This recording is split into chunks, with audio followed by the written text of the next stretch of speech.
one of the things I was reluctant about coming down here and sitting is that I knew it was just a matter of time before the farmer was going to show up to pick this cornfield.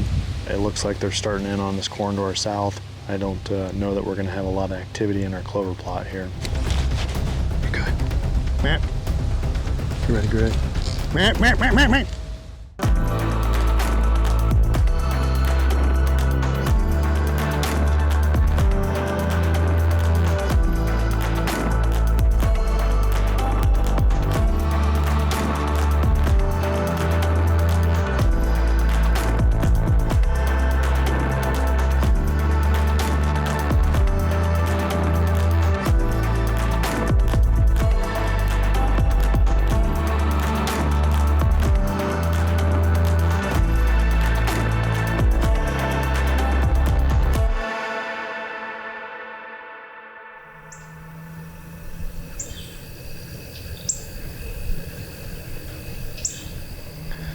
Well, today is October 30th, and Dave and I are set up on the Last Chance farm.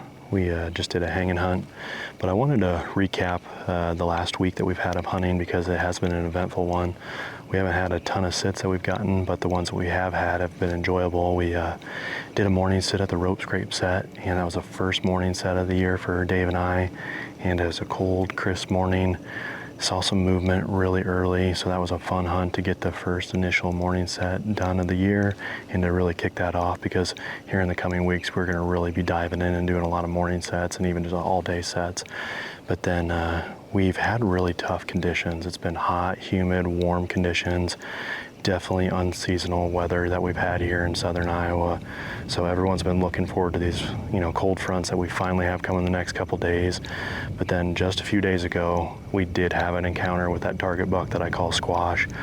We went into the pond set, had a great encounter with him, and we definitely had some learning moments for both Dave and I as we continued to develop a relationship in the tree together, and it was a lot of fun. And in the last several days, we've had a lot of conversations, following that hunt. Hopefully you guys can appreciate, when you see a deer of that caliber at 11 yards, he's not the biggest bodied deer on the entire planet, but anytime you get to the point where they're that mature, it's just fun to see a deer like that on the hoof. So hopefully you guys enjoy those couple hunts that we were able to string together, and we'll dive back into this hunt and what the next few days are going to look like on next week's episode of The Chase.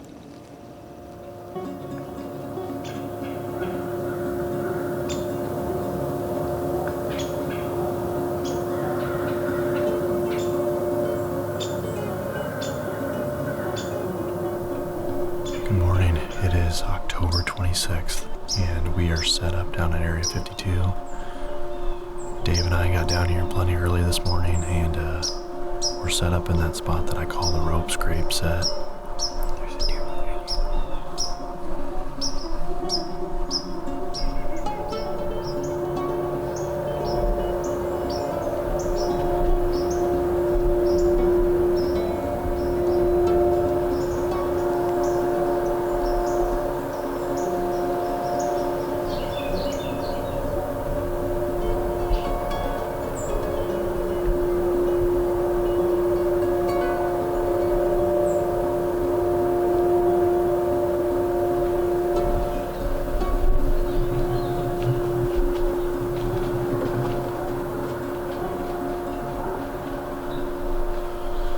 It's definitely a eventful way to start the morning. I don't know, my instincts kept telling me I need to get this interview done, so I was sort of chirping at Dave a few times when it was pretty low light to try to get that opener done. I just felt like we're probably going to see early movement, and sure enough we did. Gosh, it's just a beautiful morning here in southern Iowa. It's a northeast wind today, but I would say we're getting a little bit of westerly kicks every once in a while. I actually have the ozonics facing westerly, more off the northwest wind, because I feel pretty good about our northeast. Essentially, it's blowing it off this clover plot I have in front of me. There's a bunch of down trees to our southwest, and then there's a ditch behind that. Really like this setup. I imagine we'll sit for a little while today and just see what the activity's like. Beautiful start to the day.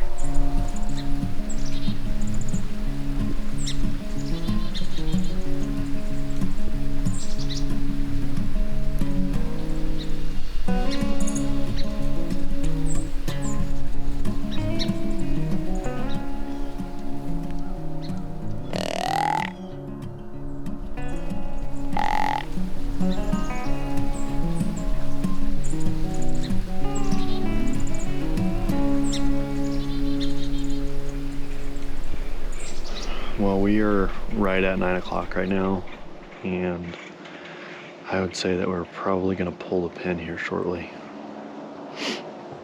We had that early activity right away. I don't know, I'm going to be curious once the cuttybacks start coming in this morning what the activity was like. A little disappointing this morning. I mean, it's beautiful out here. I mean, just a gorgeous morning. It's also still early, you know, so it's, I'm trying not to be too discouraged about that. It was fun to get out here. It's always fun to see the timber come to life, property come to life in the morning. One thing that'll really help this set in the coming weeks is some of this leaf litter coming off these trees, because there's quite a bit of leaves still on in the timber, which makes it pretty tough to see. Typically you can see in there pretty good. Hopefully the hunting just continues to get better.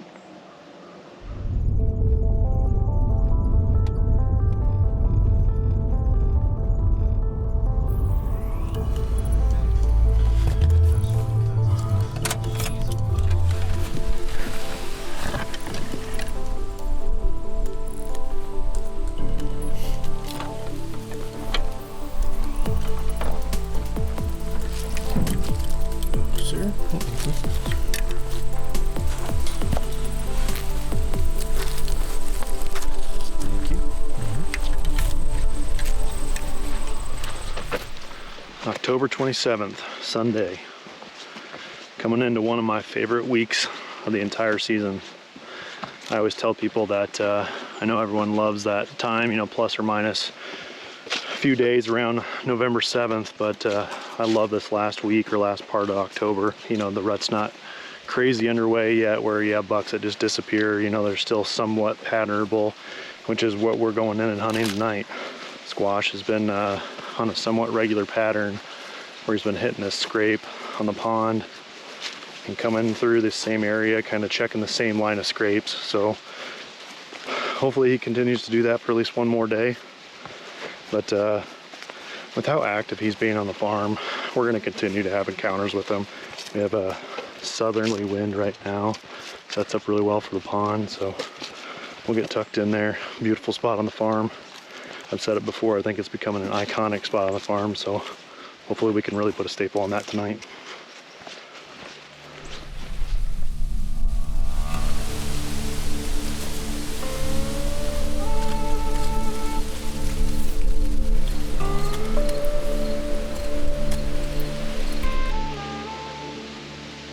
Just doing a quick look around before I get this opening interview started. I'm a little on edge from last time we hunted. I started the open interview and there was a deer standing at 15 yards right in bow range.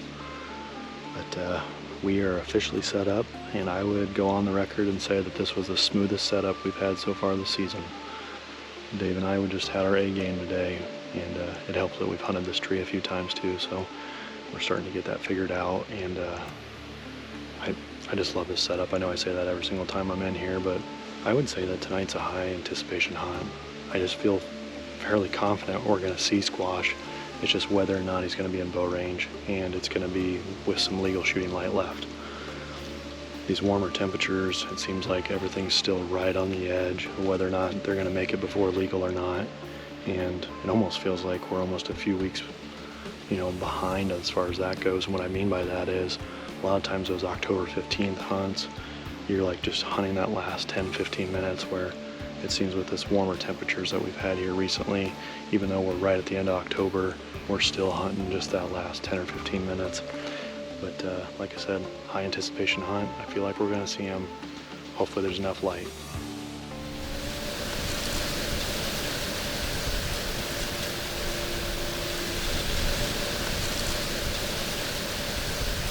Just a little bit before 5 o'clock right now, and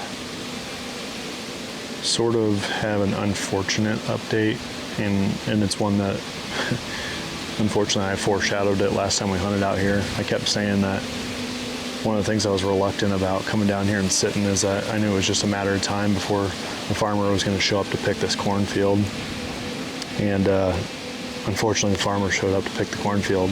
So I noticed that there was a grain truck parked right at my gate, and I was hoping it was going to be across the road. But it looks like they're starting in on this corn to our south, which don't get me wrong, I'm very excited about, because that really changes the deer movement and how they're using this properties north and south. So I'm excited about that component.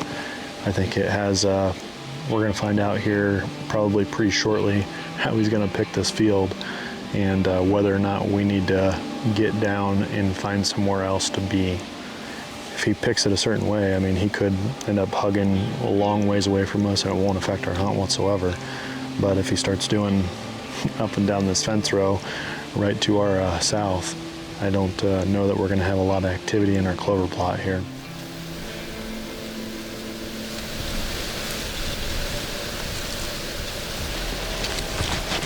You good? Matt? Good?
Good. Good.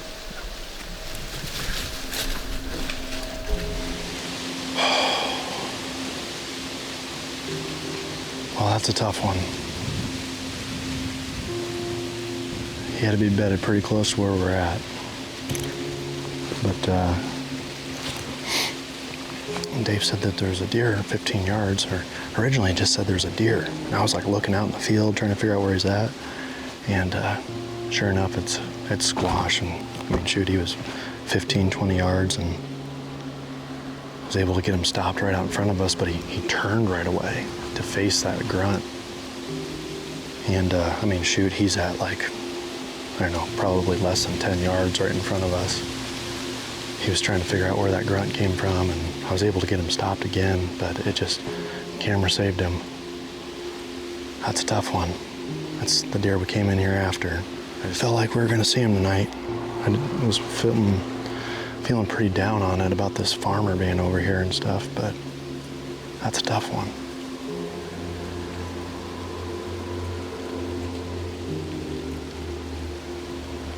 But I mentioned this before. He's just been so regular that we're gonna have multiple encounters with that buck, I have no doubt. So he might have got past us tonight. And who knows, maybe he'll come back out. I think that second time I grunted at him, I mean, he looked like he looked up here, but that's a tough one. I feel like we talk about it, pretty often, that, when this farmer showed up down in the south, I mean, I would have wrote off the hunt, here pretty quickly.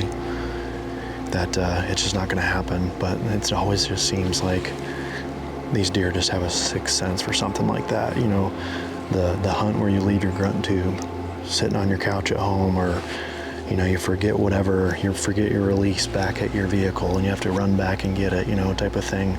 When those odds are stacked against you, it always seems like that's when the opportunity is going to happen. Where when that farmer showed up, I would have told you, hey, I was debating about whether or not we should just get down, and well, turns out that squash, I mean, he had to have been bedded within 100 yards of us the whole time.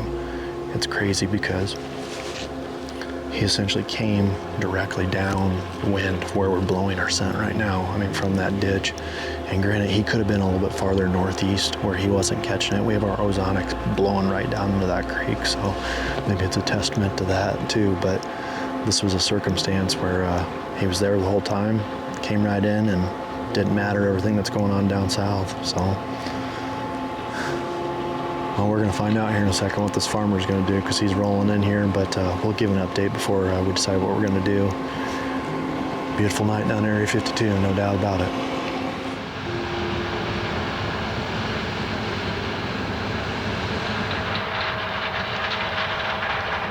I'd say the decision has officially been made. They came back down and they're coming right down the fence row right now. So I think we're gonna go ahead and pack up and head back to the truck. And I think we're probably parked a little bit in their way over there where it makes it a little difficult for them to grab the end rows. Make a plan for the rest of the week. And I know that the end of the week's looking really good, so definitely want to be in the tree Thursday and Friday this week. It looks like we're gonna have a little bit of a cold front. It's gonna warm up a little bit and have tougher hunting conditions, but it does look like it's gonna cool down at the end of the week, so I'll definitely be finding a tree to get in somewhere, and it looks like I'll probably burn a couple vacation days too, so looking forward to that. And we'll see what the next few days bring.